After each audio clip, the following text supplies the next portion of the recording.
सरस्वत्यै नमः। श्रीपादवल्लभ नरसिंह सरस्वती श्रीगुरु दत्तात्रेयाय नमः। श्रीगणपति सच्चिदानंद सद्गुरुभ्यो नमः। दत्तात्रेय समारंभां नृसिंहादिक मध्यमां सच्चिदानंद पर्यन्तां वन्दे गुरु परम्परां। गणपति गुरुमेकं सच्चिदानंद रूपं विबुध निवह सेव्यं योग मार्गाधिरूढं शरणमुपगतानां आर्ति संघाद्रिवज्रं मम हृदय निवासं भक्ति नम्रो नमामि। वसुदेव सुतं देवं कंसचाणूरमर्दनं देवकी परमानन्दं कृष्णं वन्दे जगद्गुरुं। श्री श्री శ్రీ గణపతి సచ్చిదానంద సద్గురుభ్యో నమః. జై గురుదత్త. అందరూ 7th చాప్టర్ 14th శ్లోక తీసుకోండి. చెర్ల గారు హ్యాండ్ రైస్ చేస్తారు. 14th శ్లోక. దైవీ హ్యేషా గుణమయీ దా ప్లస్ ఐ దైవీ హ్యేష ఆహా కింద యావత్తు క్లియర్ గా వినిపించాలి. దైవీ అని తీసుకుంటే మీకు కరెక్ట్ గా వినిపిస్తుంది. అలా తీసుకోమన్నాం కదా అని అక్కడ హెచ్ సౌండ్ పెట్టేస్తున్నారు, దైవీ అనేస్తున్నారు, అది తప్పు. విసర్గలాగా పెట్టేస్తున్నారు, అది తప్పు. దైవీ హ్యేష కలిపేసుకోవాలి. దైవీ హ్యేష గుణమయీ ఆనా కూడా క్లియర్ గా వినిపించాలి. దైవీ హ్యేష గుణమయీ. నా వాయిస్ క్లియర్ గానే ఉందమ్మా? ఉన్నది మ్యామ్. ఓకే. దైవీ హ్యేషా గుణమయీ దైవీ హ్యేషా గుణమయీ దైవీ హ్యేషా గుణమయీ మమ మాయా దురత్యయా మమ మాయా దురత్యయా మమ మాయా దురత్యయా మమ మాయా దురత్యయా మామేవ యే ప్రపద్యంతే. మామేవ ఏప్ అని చెప్పి ఏకి పాని జాయిన్ చేసి చెప్పాలి. ఏ ప్రపద్యంతే. ఇక్కడ పాది గమనించుకోండి, రెండు ప్రవా అనేస్తారు, ప్రవర్ధ్యంతే కాదది ప్రప. అదొకసారి అందరూ గమనించుకోండి. ప్రపద్యంతే దా కింద యావత్తు. మామేవ యే ప్రపద్యంతే మామేవ యే ప్రపద్యంతే మామేవ యే ప్రపద్యంతే మామేవ యే ప్రపద్యంతే మాయామేతాం తరంతి తే. మాయామేతాం తరంతి తే మాయామేతాం తరంతి తే మాయామేతాం తరంతి తే. దైవీ హ్యేషా గుణమయీ మమ మాయా దురత్యయా.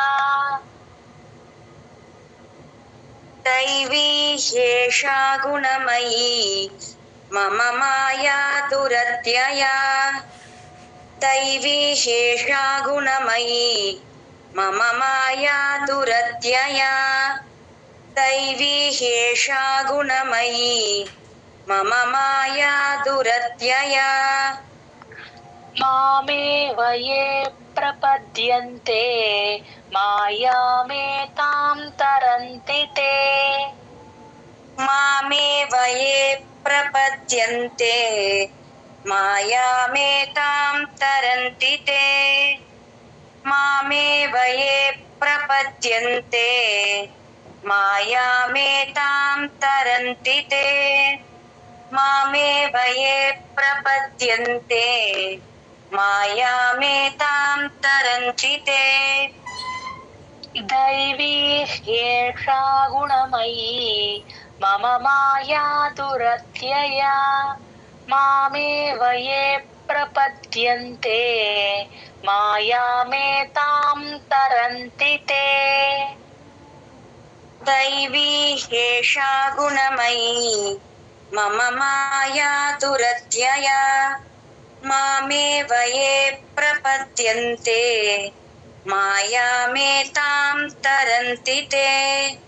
దైవీ హ్యేషా గుణమయీ మమ మాయా దురత్యయా మామేవ యే ప్రపద్యంతే మాయామేతాం తరంతి తే दैवी हेषा गुणमयी జయగురుత దైవీ హేష అనకుండా దైవీ వీకి హాని జాయిన్ చేసి చెప్పండి సంయుక్తాక్షరం కదా. दैवी हेषा गुणमयी मम माया दुरत्यया मामेव ये प्रपद्यन्ते मायामेतां तरन्ति ते दैवी हेषा गुणमयी मम माया दुरत्यया मामेव ये प्रपद्यन्ते मायामेतां तरन्ति ते दैवी हेषा गुणमयी मम माया दुरत्यया मामेव ये प्रपद्यन्ते मायामेतां तरन्ति ते दैवी हेषा गुणमयी मम माया दुरत्यया मामेव ये प्रपद्यन्ते मायामेतां तरन्ति ते. జయగురుదత్త మ్యామ్. 15వ శ్లోకం, శ్లోక నెంబర్ 15. నమాం దుష్కృతినో మూఢాః.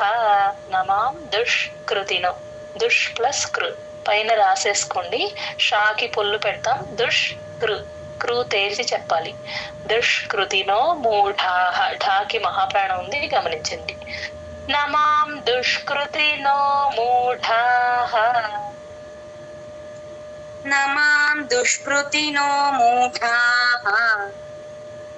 नमां दुष्कृतिनो मूढाः. नमां दुष्कृतिनो मूढाः. ప్రపద్యంతే నరాధమాః. ఇక్కడ పా కింద రకారం ప్రపద్యంతే, దా కింద యావత్తు క్లియర్ గా వినిపించాలి. ప్రపద్యంతే, ఆ మధ్యలో తా ముందు సున్న పదం మధ్యలో వస్తే ఎన్ సౌండ్. ప్రపద్యన్, ఎన్ అనే అక్కడ చెప్తాము. ప్రపద్యంతే నరాధమాః. ధాకి మహాప్రాణం ఉంది, ఆ చివరిలో మాకి కూడా దీర్ఘం ఉంది, గమనించండి. నరాధమాః కొంచెం ఎక్స్టెండ్ చేయాలి. ప్రపద్యంతే నరాధమాః. प्रपद्यन्ते नराधमाः. प्रपद्यन्ते नराधमाः. प्रपद्यन्ते नराधमाः. మాయయాపహృతజ్ఞానాః. ఇక్కడ మాయయ, యా గుణింతంలో యా, ఫస్ట్ ది యా, రెండో దానికి మాత్రమే దీర్ఘం ఉంది, మళ్ళీ మాకి దీర్ఘం ఉంది, మధ్యలో యాకి మాత్రం దీర్ఘం లేదు. మాయయా, మాయయా పహృత. హృకి తేల్చి చెప్పాలి, వట్రసుడు ఉంది కాబట్టి పహృత. పాకి జాయిన్ చేయకుండా పహృత అంతే. పహృత జ్ఞానాః. జిఎన్వైఏ జ్ఞ, యావత్తు యాతో ఎండేటట్టు చూసుకోండి. గా కింద నాలాగా పెడుతూ ఉంటారు జ్ఞాని, అలా కాకుండా జ్ఞానాః అంతే. మాయయాపహృత జ్ఞానాః. మాయయాపహృత జ్ఞానాః. మాయయాపహృత జ్ఞానాః. మాయయా మ్యామ్. ఓకే అమ్మ, కంటిన్యూ. మాయయాపహృత జ్ఞానాః. ఆసురం భావమాశ్రితాః.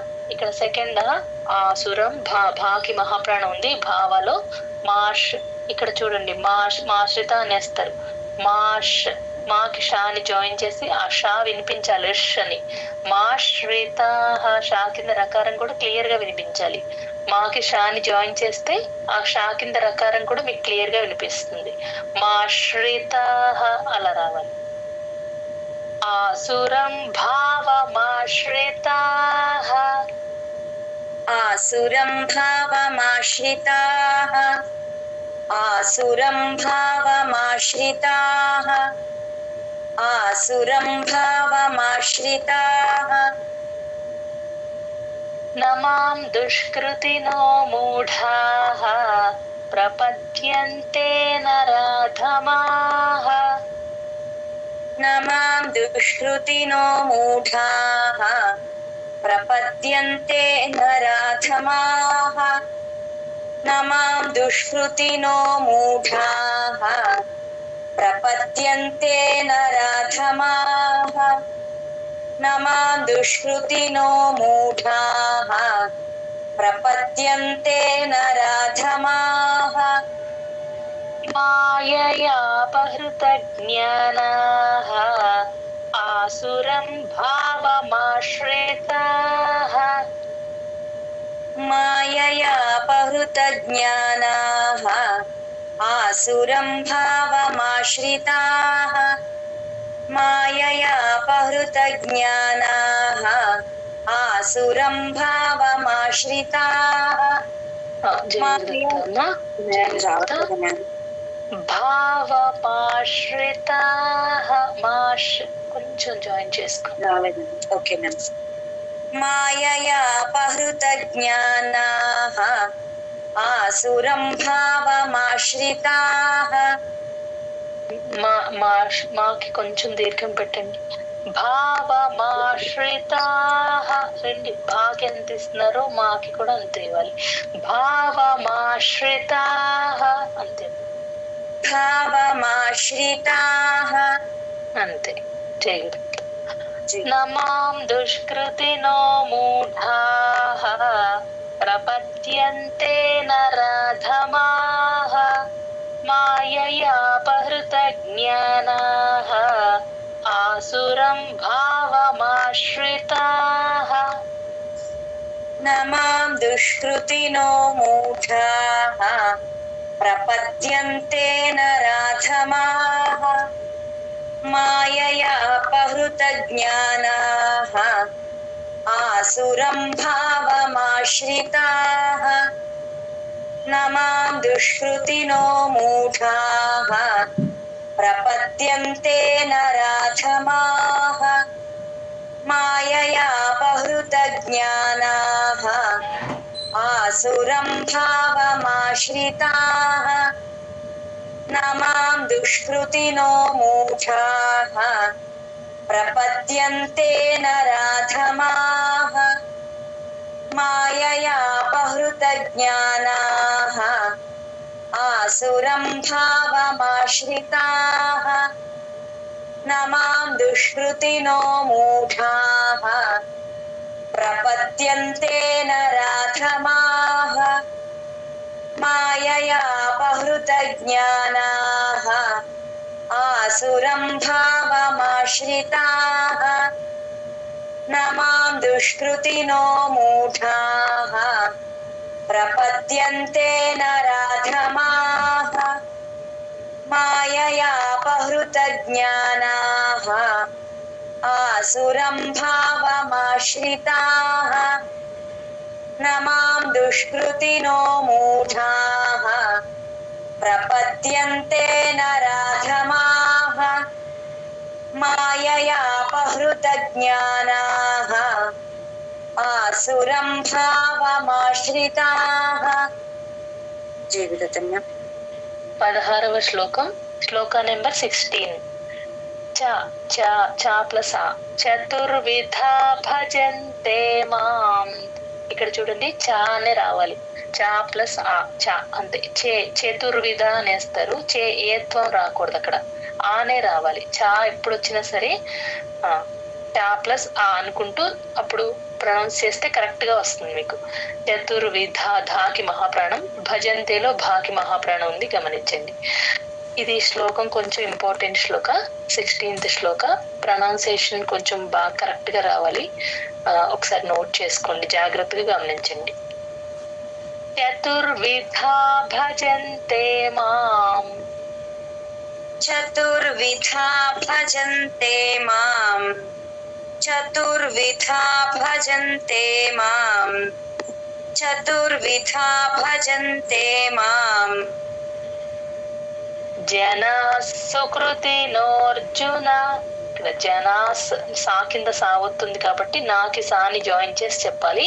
జనా సుకృతి, క్రూ తేల్చి చెప్పాలి. వట్రసుడు ఉంది కాబట్టి. జనా సుకృతి నోర్జున, నోర్జున అంతే. ఆ రా ఉన్నప్పుడు ర్ అని సౌండ్ చేయకుండా నోర్జున సరిపోతుంది. జనా సుకృతి నోర్జున. జనా సుకృతినోర్జున. जनाः सुकृतिनोऽर्जुन जनाः सुकृतिनोऽर्जुन ఆర్తో జిజ్ఞాసురర్థార్థి. ఇది హార్డ్ వర్డ్ ఈ శ్లోకంలో. ఆర్తో రా కింద తావద్దు. ఆర్తో జిజ్ఞాసు. జీ జీ తర్వాత ఉంది జిఎన్వై జిజ్ఞాసు రర్ పైన రాసేసుకోండి. జిజ్ఞాసు రర్ థార్థి. రర్ థా ఒత్తు థా టీహెచ్ థా రాకి పొల్లు పెడతాం. మళ్ళీ రాకి పొల్లు పెట్టి చివర్లో థా ఒత్తు థాకి దీర్ఘం ఇస్తాం. రర్ థార్థి. ఆర్తో జిజ్ఞాసు రర్ థార్థి. టీహెచ్ థా ఫస్ట్, తర్వాత రాకి పొల్లు పెడతాం, తర్వాత మళ్ళీ టీహెచ్ థాకి దీర్ఘం ఉంది. జిజ్ఞాసు రర్థార్థి. ఇది కొంచెం అందరు ఏం చేస్తారంటే ఈ థాలు ఒత్తు థాలు టీహెచ్ థాలు బదులు దాలు పెట్టేస్తా ఉంటారు. ఆ మహాప్రాణాలు జిజ్ఞాసు రర్థార్థి రెండు మహాప్రాణాలు పక్క పక్కనే వచ్చినప్పుడు ఒకదానికి మిస్ అయ్యే ఛాన్స్ ఉంటుంది. కరెక్ట్ కాబట్టి మిస్ అవ్వకుండా కరెక్ట్ గా ప్రొనౌన్స్ చేసేటట్టు చూసుకోండి. ఆర్తో జిజ్ఞాసురర్థార్థి. आर्तो जिज्ञासुरर्थार्थी आर्तो जिज्ञासुरर्थार्थी आर्तो आर्तो जिज्ञासुरर्थार्थी జ్ఞానీ చ భరతర్షభా. జ్ఞానీ చ భరతర్షభలో ఫస్ట్ భా లాస్ట్ భా రెండింటికి మహాప్రాణాలు ఉన్నాయి. భరతర్షభ ఆశా కాస్త ముద్దగా పలకాలి. జ్ఞానీ చ భరతర్షభ. ज्ञानी च भरतर्षभ ज्ञानी च भरतर्षभ ज्ञानी च भरतर्षभ చతుర్విధా భజంతే మాం జనాః సుకృతినోర్జున. चतुर्विधा भजन्ते मां जनाः सुकृतिनोऽर्जुन चतुर्विधा भजन्ते मां जनाः सुकृतिनोऽर्जुन चतुर्विधा भजन्ते मां जनाः सुकृतिनोऽर्जुन ఆర్తో జిజ్ఞాసురర్థార్థి జ్ఞానీ చ భరతర్షభ. आर्तो जिज्ञासुरर्थार्थी ज्ञानी च भरतर्षभ आर्तो जिज्ञासुरर्थार्थी ज्ञानी च भरतर्षभ आर्तो जिज्ञासुरर्थार्थी ज्ञानी च भरतर्षभ చతుర్విధా భజంతే మాం జనాః సుకృతినోర్జున. ఆర్తో జిజ్ఞాసురర్థార్థి జ్ఞానీ చ భరతర్షభ. चतुर्विधा भजन्ते मां जनाः सुकृतिनोऽर्जुन आर्तो जिज्ञासुरर्थार्थी ज्ञानी च भरतर्षभ चतुर्विधा भजन्ते मां जनाः सुकृतिनोऽर्जुन आर्तो जिज्ञासुरर्थार्थी ज्ञानी च भरतर्षभ चतुर्विधा भजन्ते मां जनाः सुकृतिनोऽर्जुन आर्तो जिज्ञासुरर्थार्थी ज्ञानी च भरतर्षभ चतुर्विधा भजन्ते मां जनाः सुकृतिनोऽर्जुन आर्तो जिज्ञासुरर्थार्थी ज्ञानी च भरतर्षभ चतुर्विधा भजन्ते मां जनाः सुकृतिनोऽर्जुन आर्तो जिज्ञासुरर्थार्थी ज्ञानी च भरतर्षभ चतुर्विधा भजन्ते मां जनाः सुकृतिनोऽर्जुन आर्तो जिज्ञासुरर्थार्थी ज्ञानी च भरतर्षभ चतुर्विधा भजन्ते मां जनाः सुकृतिनोऽर्जुन आर्तो जिज्ञासुरर्थार्थी ज्ञानी च भरतर्षभ.